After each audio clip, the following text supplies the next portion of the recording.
Friends, it may seem like just another day, but things are about to get crazy. We got a couple big stories out there that are really pointing to things, but I want to go over also just the fact that the United States and most of the people in it are no longer resilient. We're not able to rise to the challenges that are happening. But what are we talking about here? Well, the power grid in the United States is under strain once again. We have a maximum generation alert coming out from the PJM interconnect. They're having troubles keeping the lights on for most of America. We're going to be talking about this. We're going to talk about the markets just kind of went crazy today. They just started crashing, and then they started going the opposite way, just erasing a lot of this crash. What happened? Well, President Trump happened. And you got to understand that these things are destabilizing. These are destabilizing, and people just aren't ready to cope with this stuff. You use you call somebody the wrong pronoun, and people start having a meltdown. People are just incapable of taking any kind of criticism, even if it's absolutely truthful and helpful. You know what I'm talking about. We got a lot to talk about. Let's get into it. Welcome to the Poplar Report. I'm Steve Poplar. I'm an accountant by trade, and this is the Watchman community. Welcome. All right, so this PJM interconnect it covers most of Kentucky, Ohio, parts of Indiana, parts of Illinois, Virginia, Maryland, Delaware, New Jersey, Pennsylvania. Basically, it covers the whole area where we are fracking natural gas out of the ground like nobody's business. And because of that, previously coal, right? We had a lot of coal-fired power plants. We had nuclear power plants in this region.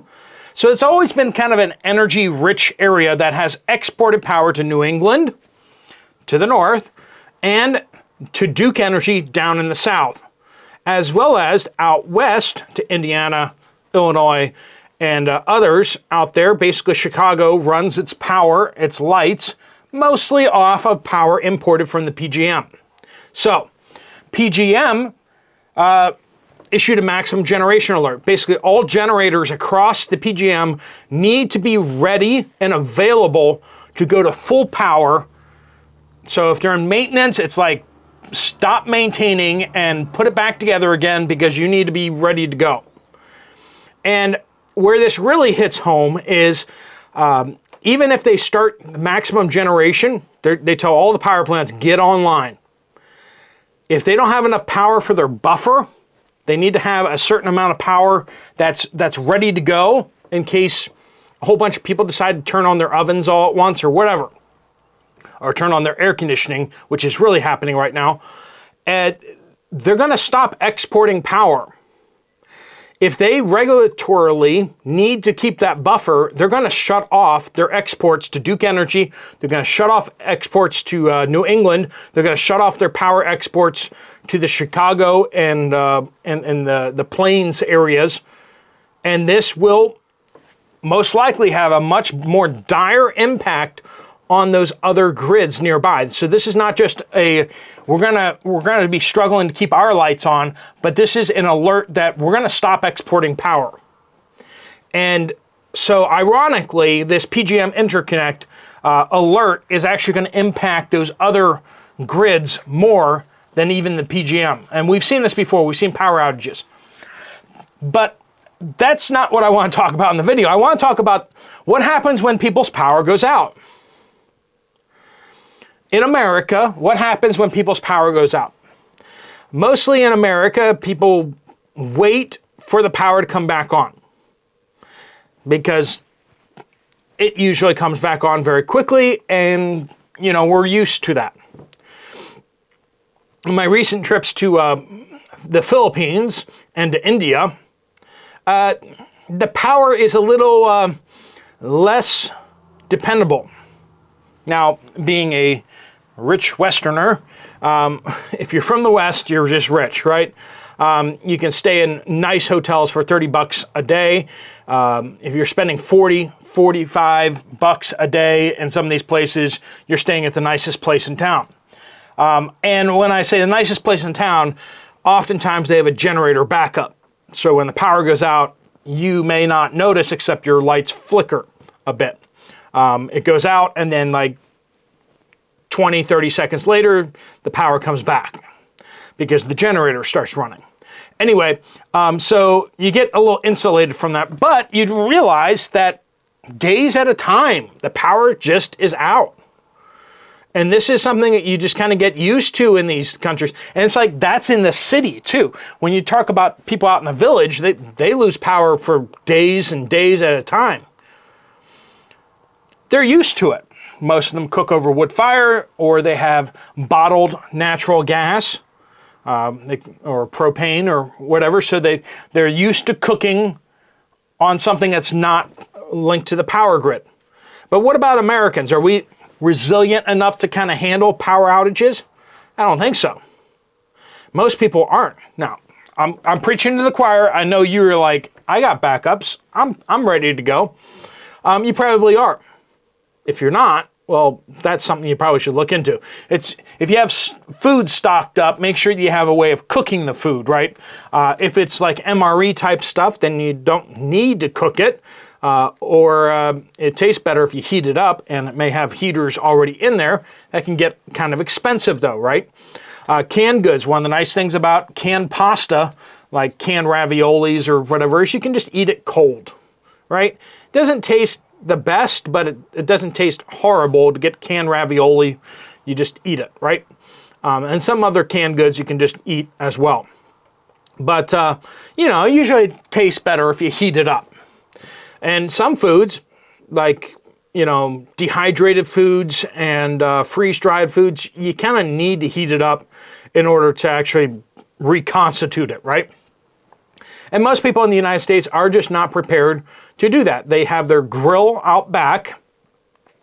I recently got a grill because my current little tiny grill was actually kind of breaking. And by kind of, it absolutely broke. It had like a little flame coming up, and that was it. It wasn't like dispersed or anything like that. I patched it together for years, and finally I was like, I'm going to get a new grill. And so I got it off Amazon or whatever like that. But one of the things I was really looking at was I wanted not just to have the main grill, but I wanted to have one of those burners on the side. And if you know what I'm talking about, there's a good reason for having that burner on the side, is so that you can boil some water over there, right? Because cooking water or putting a frying pan on top of your grill is a highly inefficient way of doing that, right? But it's the super easy thing to do. You just have your 20-pound propane bottle already hooked up to the grill. Power's out. You just go outside and you just open up the little burner and light the burner, and boom, you're boiling some water, or you're scrambling some eggs, or whatever you're doing, right? Some of you guys are on a natural gas line, and that actually makes you more resilient to power outages. Some of you guys, like me, are just on electric, right? Which is ironic because I'm like less than 100 feet from a major gas line. So there's gas right there, just there's no line coming here. Anyway, so are you resilient? A lot of people in the United States just aren't. They estimate that with power outage over a long period of time means that the pressure in your gas line is going to stop, right? It means your water is going to stop flowing. So the longer the power outage goes, the more other things you're going to start losing. Food won't show up at your grocery store. Gas can't be pumped out of the gas station. So power outages, as we've seen with natural disasters like hurricanes and such, they start impacting the entire grid, right? It's an interconnected web of services that when you lose one, it can start to impact the others. If there's no food at the grocery stores, well, eventually your power is going to go out because nobody's going to be able to work on the power lines if they don't have any food, right? If you don't have water, that can start impacting other parts of the grid too. So, but with the United States and other countries too, you see this in other places too, there's this lack of ability for people to come together and fix things. There's more and more an overwhelming sense of somebody will come fix it. If the power goes out, normal ordinary citizens have no idea what to do. No idea. Somebody needs to come fix it. If water is out, somebody will come fix it. In my work in Central Asia, doing disaster relief in some sketchy places where there was fighting and U.S. troops may have been involved, it's interesting because all the water, while they didn't have running water in the sense of pipes coming into their house and everything, they understood their water systems because the irrigation canals and everything like that were ones that they built and their parents had built and their grandparents had built. They ran their water system. And so when rocks fell off the mountain and smashed through the irrigation canal, well, they knew what to do. They go up there and like, okay, here's the problem. We need to patch this. There's a cliff and we need to somehow bridge the water across this gap without dying ourselves. And they would fix it themselves, and we would help them and all that kind of stuff. But America, when utilities break, there really isn't a way for anyone to fix anything. Like professionals need to come and fix things. And that's great because it works well and highly efficient systems. But the more highly efficient the system is, the more susceptible to sabotage, as well as the less resilient it is to being fixed, right? Not only can we not come together, but we have increasing levels of conflict within the United States. I think that if we went back 20, 30 years ago, you could walk down the street and you could see people of all sorts of nationalities and all sorts of religions and everything like that. And, pre 9/11, you would feel relatively non-threatened by anyone. But now, there are certain areas of the city that you just don't want to go to anymore, right? Because it's dangerous. It's dangerous for people who look like you to go into places where people don't look like you. And that is a situation where things have gotten a lot worse. Political divides, racial divides, religious divides. There's no-go areas where the police will not go in certain cities in the United States as well as around the world. I mean, London is run by, Sharia law, essentially. Freedom of speech doesn't exist in certain zones. If you go to Dearborn, Michigan, good luck with that. Go ahead and burn a certain book and see what happens. Go say things that the people there don't like and see what happens. Not only that, but we got this competition with China. Our society is in decline, and theirs is ascendant. And when this happens, when the world power starts to lose power and other powers start to rise up, usually it ends in a massive conflict or a world war, a major conflict of countries. And China has been very patient in what it's been doing, but they've been preparing for a major conflict. And the United States is just not ready to take on China. And you may say, well, but we have more sophisticated weapons and we're smarter and we got bigger military and blah, blah, blah, blah, blah. Yeah, but China has been building its entire military in order to defeat the United States. The United States has been building our military to defeat people hiding in caves in Afghanistan and to fight Russia in Europe and to keep the Atlantic Ocean open so that we can cross it with massive amounts of troops and tanks and all that kind of stuff like that. We're not prepared to do island hopping in the Pacific. We haven't been building up fortress island bases in the Pacific. And we certainly aren't ready to project military forces onto the mainland of Asia, right? One of the top laws of the universe is not to get involved in a land war in Asia, right? I mean, we know that. One of the classic mistakes. And yet, that's exactly where the United States is going, is that we are trying to provoke a conflict with China, essentially. They want to do certain things. They want to take a certain island, and the United States is stepping into their way. And are we really able and willing and capable of backing up that provocation? We're also in conflict. We've been in conflict for the last 25 years with the religion in the world, the Islamic religion, right? Now, some of the people are fine with us and some of the people aren't provoking us. But a lot of those countries are hostile to the United States, whether officially so or whether just kind of unofficially so. And the United States is in open conflict in some areas with this religion. And so we got that happening in the world as well. The United States is trying to police the world and trying to control the world. And the world more and more is like, you know what, we're kind of done with the United States ruling the world as the sole superpower. Europe is trying to move into a superpower status or a major power status. Russia is trying to move into a major power status. And China is trying to move into a major power status.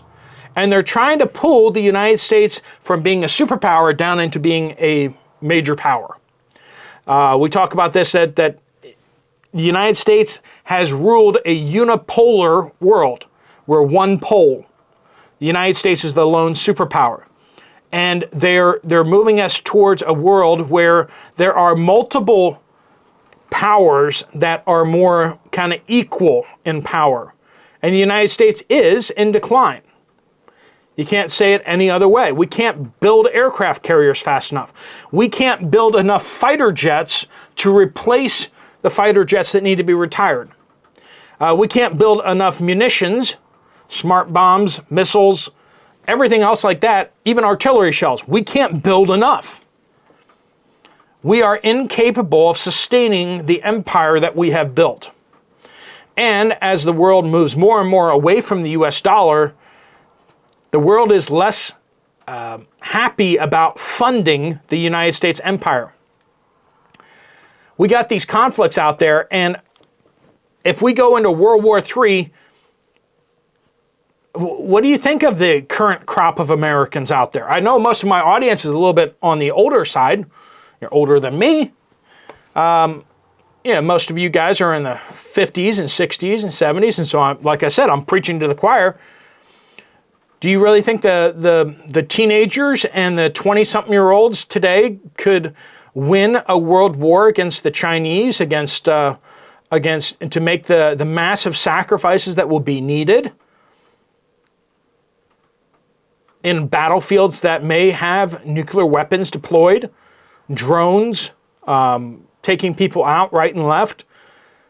Do we have the moral fortitude and the cohesion of society to really do that?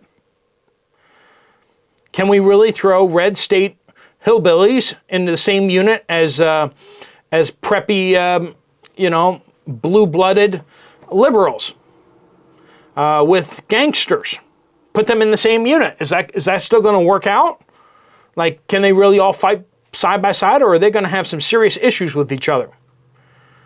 Are we going to be drafting women? I mean, these are questions that we would have laughed at in the 1940s, but now we're not laughing anymore, right? What is it, like 2 or 3% of American youth don't know which bathroom to use? And they're getting chemicals injected into them that they are incapable of even serving in the military. That's the world we're living in. Are we really prepared for the world? Let me know what you guys think down in the comments down below. Thanks so much for joining with us. If you want to check out another video from this channel, there's one right up here. If you want to finally get switched off of spending all your money at corporations like Walmart and Target and Target and these big grocery stores, and you're basically all buying the same corporations' goods, your deodorants, your soaps, your all the cleaning agents, your shampoos, all these things are chemical-based, petroleum-based nastiness filled with chemicals, and including your food.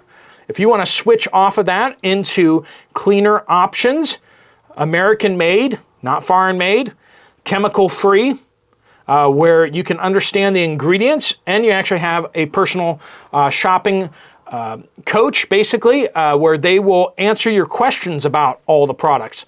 You say, well, what's in this product? Why is it like that? They can answer your questions, and they'll answer your questions and educate you about the products. And it's just a subscription service that gets delivered right to your home. And if you're already purchasing a lot of these things already, you're really not going to be spending more. You're just going to be switching your spending from corporations to an American company. If you want to find out more about that, we have people from this audience, the Watchman community, that would love to talk to you, answer your questions, show you all the prices, show you the website, and you can see if it's a good fit for you and your family. If you want to do that, there's a link right there on the screen. I'll also put down the pinned comment down below. If you want to check out another video from this channel, there's one right up there, and I'll see you over there. Steve Poplar of the Poplar Report.